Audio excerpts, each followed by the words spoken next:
주신 그 일을 가슴 깊이 새겨서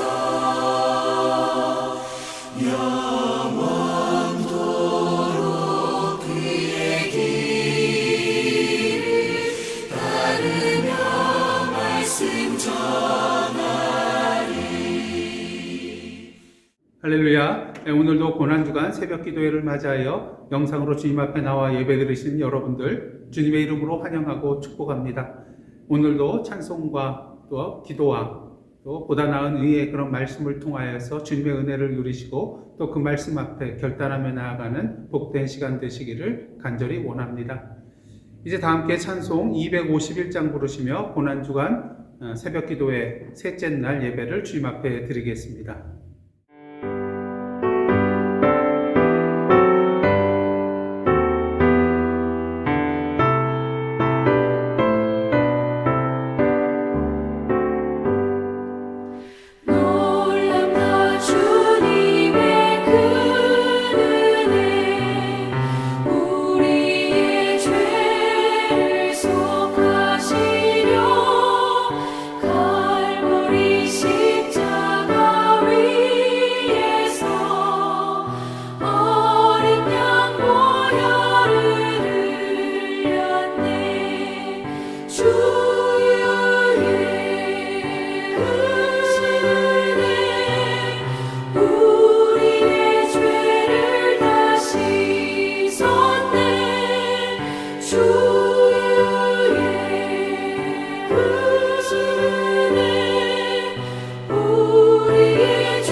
죄악은 성난 파도같이 우리 영혼을 위협하나 헤아릴 수 없는 주 은혜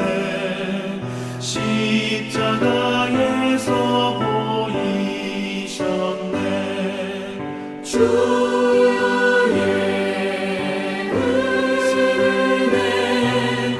우리의 죄를 다 씻었네. 주의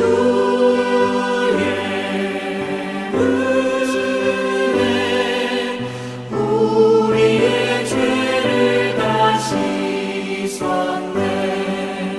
죄악에 물든 영혼들을 주께서 피로 씻으시네. 지금도 흐르는 그 피에 눈보다 더 희게 씻으라. 주의 은혜 우리의 죄를 다 씻었네. 주의 은혜 우리의 죄를 다 씻었네. 피할 수 없는 그 은혜를 믿는 자에게 거저주네.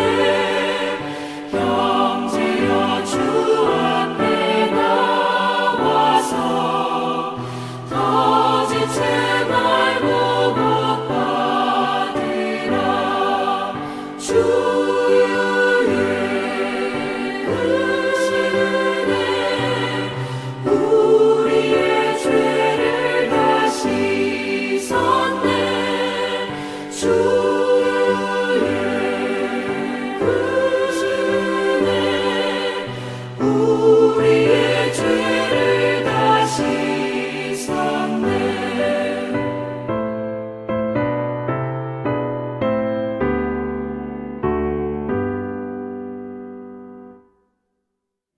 다 함께 기도하시겠습니다. 하나님, 고난주간 새벽 기도회 셋째 날을 맞이하여 주님 앞에 나왔습니다. 이 시간 성령으로 인쳐주시사 찬송과 말씀과 기도 가운데 임하시는 주님을 만나 뵙고 누리는 복된 시간 될 수 있도록 인도하여 주옵소서. 이 시간 우리의 마음과 뜻과 정성을 모두어 주님 앞에 예배드립니다. 저희들의 예배를 기뻐 받아 주옵소서. 예수님의 이름으로 기도드리옵나이다. 아멘. 오늘 이 아침 저희들에게 주신 하나님의 말씀을 계속해서 마태복음 5장 27절로부터 32절까지의 말씀입니다. 저와 여러분 한 절씩 교독하도록 하겠습니다. 또 간음하지 말라 하였다는 것을 너희가 들었으나 나는 너희에게 이르노니 음욕을 품고 여자를 보는 자마다 마음에 이미 간음하였느니라. 만일 내 오른 눈이 너로 실족하게 하거든 빼어내버리라. 내 백체 중 하나가 없어지고 온 몸이 지옥에 던져지지 않는 것이 유익하며 또한 만일 내 오른손이 너로 실족하게 하거든 찍어내버리라. 내 백체 중 하나가 없어지고 온 몸이 지옥에 던져지지 않는 것이 유익하니라. 또 일러스되 누구든지 아내를 버리려거든 이혼 증서를 줄 것이라 하였으나 나는 너희에게 이르노니 누구든지 음행한 이유 없이 아내를 버리면 이는 그로 간음하게 하며 또 누구든지 버림받은 여자에게 장가드는 자도 간음함이니라. 아멘. 이는 하나님의 말씀입니다. 2015년 2월 26일 한국헌법재판소에서 간통죄를 위헌이라고 결정을 하였습니다. 가장 큰 이유는 간통죄가 성적 자기 결정권 또 사생활의 비밀과 자유를 침해한다는 것으로 국가 권력의 이에 개입해서는 안 된다는 것이었죠. 그래야 이듬해인 2016년 1월 6일 형법 개정에 의해 간통죄가 정식으로 형법에서 삭제가 되었습니다. 물론 민법상에서는 간통이 이혼 사유가 될 수는 있지만 형법에서 이 간통죄가 사라졌다는 것은 기독교계에 큰 충격으로 다가왔습니다. 그도 그럴 것이 10계명 중 제7계명이 간음하지 말라이기 때문이죠. 그렇다면 예수님은 이 계명에 대하여 어떠한 입장을 가지고 계셨을까요? 27절, 28절 말씀입니다. 또 간음하지 말라 하였다는 것을 너희가 들었으나 나는 너희에게 이르노니 음욕을 품고 여자를 보는 자마다 마음에 이미 간음하였느니라. 예수께서는 육체적인 간음만 간음으로 보시는 것이 아니라 음욕을 품고 여자를 보는 것도 간음한 것이라고 말씀하고 계십니다. 물론 예수께서는 이성을 바라보는 것 자체를 문제 삼으시는 것이 아니라 음욕을 품고 바라보는 것을 문제 삼고 계신 것이죠. 그도 그럴 것이 간음이란 행위는 우리의 마음에서부터 나오는 것이기 때문입니다. 그러게 그 마음에서부터 그 싹을 잘라내야 하는 것이죠. 그러게 계속해서 말씀하십니다. 29절, 30절 말씀입니다. 만일 내 오른 눈이 너로 실족하게 하거든 빼어내버리라. 내 백체 중 하나가 없어지고 온 몸이 지옥에 던져지지 않는 것이 유익하며 또한 만일 내 오른손이 너로 실족하게 하거든 찍어내버리라. 내 백체 중 하나가 없어지고 온 몸이 지옥에 던져지지 않는 것이 유익하니라. 예수께서는 왜 이렇게 잔인하고 끔찍한 말씀을 하신 것일까요? 레위기 20장 10절을 보시면 하나님께서 누구든지 남의 아내와 간음하는 자, 곧 그의 이웃의 아내와 간음하는 자는 그 간부와 음부를 반드시 죽일지니라고 말씀하셨습니다. 간음죄에 해당되는 형벌이 곧 사망이라는 것이죠. 그러기에 예수께서는 온 몸이 지옥에 던져지는 것보다 백체 중 하나가 없어지는 것이 더 낫다고 하실 것입니다. 그렇다면 실제로 우리로 하여금 실족하게 하는 눈을 빼고 손을 찍어내버려야 할까요? 교회 역사를 보면은 3세기 초 알렉산드리아 교부인 오리겐이라는 사람이 이 본문 말씀을 문자적으로 해석하여 실제로 스스로 거세하는 그러한 일을 행하였습니다.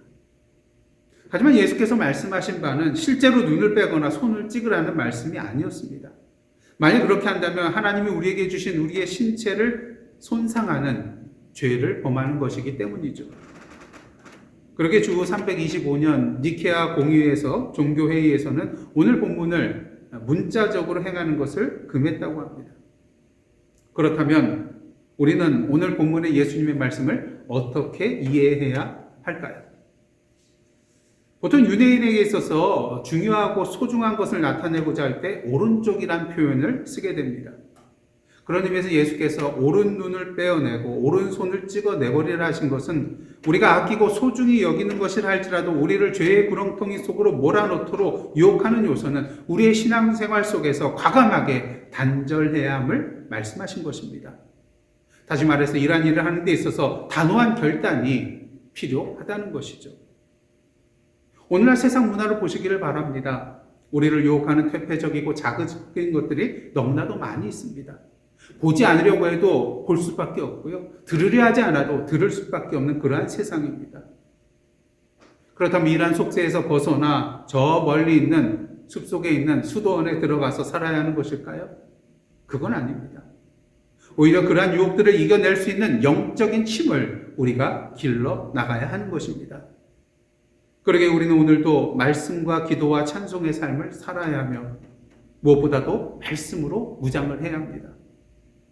예수께서 사단의 유혹을 무엇으로 물리치셨습니까? 하나님의 말씀으로 물리치셨습니다.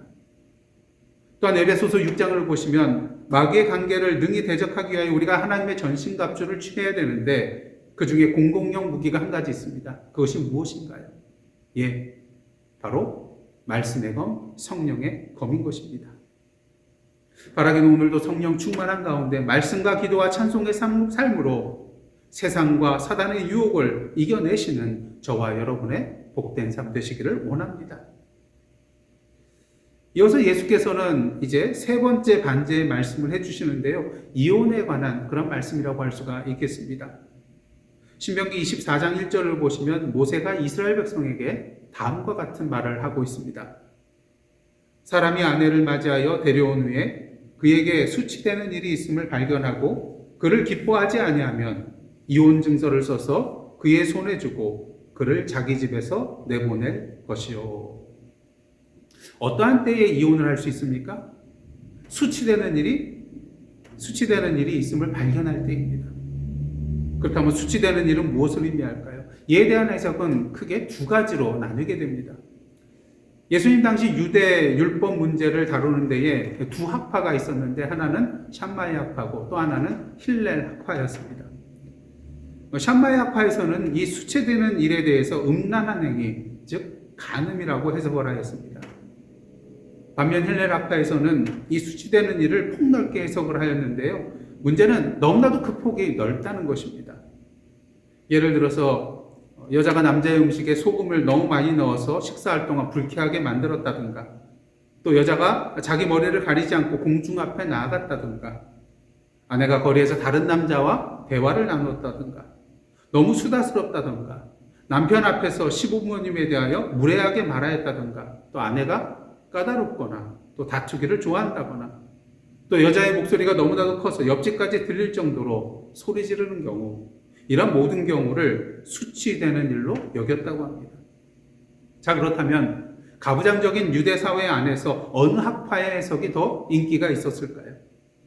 두말할 필요 없이 수치되는 일에 대하여 폭넓게 해석한 힐렐 학파의 해석이라고 할 수가 있겠습니다. 어찌되었든 유대인들은 이 신명기 24장 1절 말씀에 대하여 어떠한 조건 하에서 이혼이 허용될 수 있느냐는 그런 말씀으로 받아들였습니다. 하지만 신명기 24장 1절의 이 말씀의 취지는요, 이혼을 허용하는 데 있는 것이 아님을 우리는 알아야 합니다. 그러기에 예수께서는 신명기 24장 1절에 관하여 이렇게 말씀하고 계십니다. 31절 32절입니다.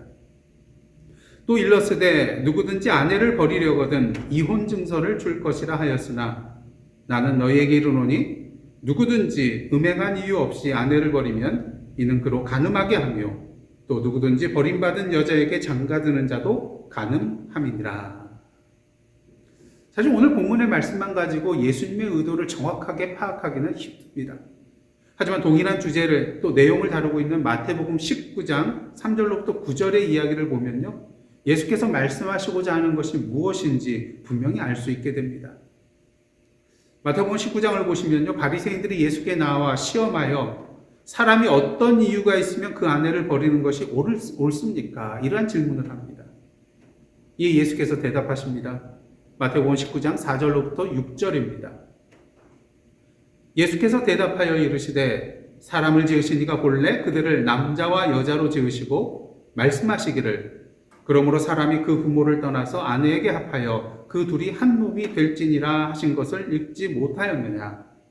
그런즉 이제 둘이 아니요 한 몸이니 그러므로 하나님이 짝지어 주신 것을 사람이 나누지 못할지니라. 어떻게 보면 동문서답이에요. 어떠한 때에 이혼할 수 있냐고 물었는데 결혼에 관한 말씀을 해주시거든요. 무엇을 의미합니까? 바리새인들은 이혼에 대하여 포커스를 두고 있는데 이에 반해 예수께서는 결혼의 본질에 대해서 포커스를 맞추고 계신다는 것입니다. 둘이 아니라 한 몸이므로 하나님께서 짝지어 주신 것을 사람이 나누지 못한다는 것이죠. 그러자 바리새인들이 신명기 24장 1절을 근거로 하여 다시 예수께 묻습니다. 그러면 어찌하여 모세는 이혼 증서를 주어서 버리라 명하였나이까? 예수께서 대답하십니다. 마태복음 19장 8절과 9절 말씀입니다. 예수께서 이르시되 모세가 너희 마음의 완악함 때문에 아내 버림을 허락하였거니와 본래는 그렇지 아니하니라. 내가 너희에게 말하노니 누구든지 음행한 이유 외에 아내를 버리고 다른 데 장가드는 자는 가늠함이니라. 원래는 이혼을 해서는 안 되지만 하나님의 말씀을 온전히 지키지 못하는 인간의 완악함으로 인하여 허락했을 뿐이라는 것입니다. 그러게 음행한 이유 외에는 아내를 버리지 말라고 하신 것이죠. 만약 음행한 연고 외에 아내를 버린다면 이는 허용되지 않는 것이기 때문에 오늘 본문과 마태복음 19장의 말씀처럼 여자로 간음하게 하는 것이고 또 그녀에게 장가드는 자도 간음하게 되는 결과를 낳게 되는 것입니다. 또한 다른 여자에게 장가가는 자신도 간음의 죄를 범하게 되는 것이죠. 이를 통하여 우리는 오늘 본문의 예수님의 말씀은 사실 이혼에 관한 말씀이 아니라 결혼의 본질에 관한 말씀이요. 한 걸음 더 나아가서는 여성의 인권에 관한 말씀이라고도 할 수가 있습니다. 현재 우리 시대와는 달리 예수님 당시 사회에서는 이혼을 당한 여인이 홀로 살아가기가 힘들기 때문에 매춘 행위를 하는 경우가 있었다고 합니다. 그런 의미에서 아내를 버리는 것은 아내로 하여금 간음죄를 저지르게 만드는 일이라고 할 수가 있는 것이죠.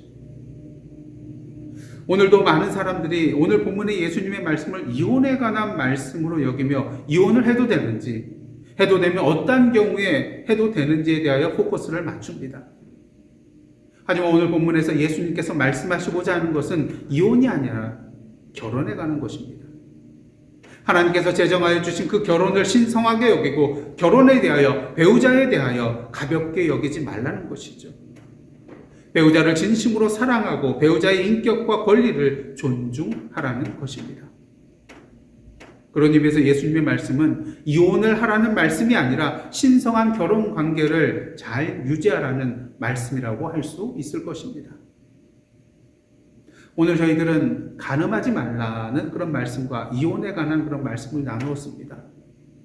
예수께서는 문자적인 해석이 아닌 그 말씀의 중심이 무엇인지에 대하여 우리에게 분명하게 말씀해 주고 계십니다. 오늘 우리의 삶 가운데, 우리 사회 가운데 인격적인 만남이 점점 사라지고 있습니다. 많은 사람들이 상대방을 소유하고자 하고요. 상대방을 자신의 인간적인 목적을 이루기 위한 수단과 방편으로 삼고 자신의 욕망과 쾌락을 채우기 위한 도구로 삼고자 하기 때문인 것이죠. 심지어는 가족과 결혼 관계 안에서도 말이죠. 그런 의미에서 오늘도 우리는 예수께서 그러하셨듯이 상대방을 인격적인 존재로 바라보며 주님 안에서 서로 사랑하며 섬기는 관계로 나아가야만 할 것입니다. 물론 우리의 힘과 능력으로는 이러한 관계로 나아갈 수가 없습니다. 그러게 우리는 오늘도 성령으로 충만함을 받아야 하는 것이죠. 그러할 때에만이 우리 안에 있는 다른 생각과 다른 마음을 밀쳐낼 수 있기 때문인 것입니다.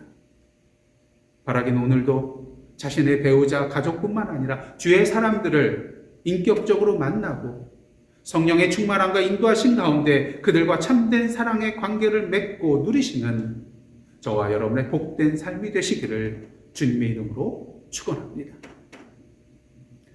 그런 의미에서 이 시간 함께 기도드리실 때에 육신의 정욕과 탐심의 유혹 앞에 넘어가지 않고 말씀과 기도와 찬양으로 승리하게 하옵소서. 영적인 눈을 뜨게 하여 주사 문자적인 해석이 아닌 주님의 말씀의 중심을 보게 하옵소서. 인권이 유린당하고 고통 가운데 있는 이 땅의 여성들과 약자들이 보호받고 존중받게 하옵소서.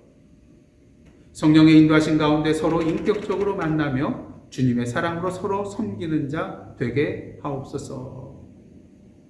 이 네 가지 제목을 놓고 함께 기도하며 나가시겠습니다. 함께 기도하시겠습니다.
함께 기도하시겠습니다. 사랑의 하나님, 육신의 정욕과 탐심으로 물든 저희들과 이 세상을 용서하여 주시고 정결케 하여 주옵소서. 저희들의 영안을 밝혀주시사 주님의 말씀의 중심을 깨닫고 성령의 인도하신 가운데 사단의 유혹과 공격을 주님의 말씀으로 물리치고 승리케 하여 주옵소서. 주님께서 그러하셨듯이 다른 사람을 인격적으로 대하며 주님의 사랑 안에서 한 형제요 자매로 섬기는 삶을 살아가는 저희들의 거룩한 삶 되게 하여 주옵소서. 이 모든 말씀 예수님의 이름으로 기도드리오며 이제는 우리 구주 예수 그리스도의 은혜와 하나님 아버지의 크신 사랑과 성령님의 감동감화 교제케 하시는 역사가 오늘도 주님의 말씀의 중심을 붙들고 우리가 대하는 모든 사람들을 주님의 사랑 안에서 인격적으로 만나고 교제하며 섬기기로 다짐하며 나아가는 하나님의 백성들과 그 삶의 터전 위에 나라와 민족과 이 미국 땅과 선교지와 그리고 온 세계 위에 이제로부터 영원토록 함께 계시옵기를 간절히 축원하옵나이다. 아멘. 주 예수님 오신 그 의미를 가슴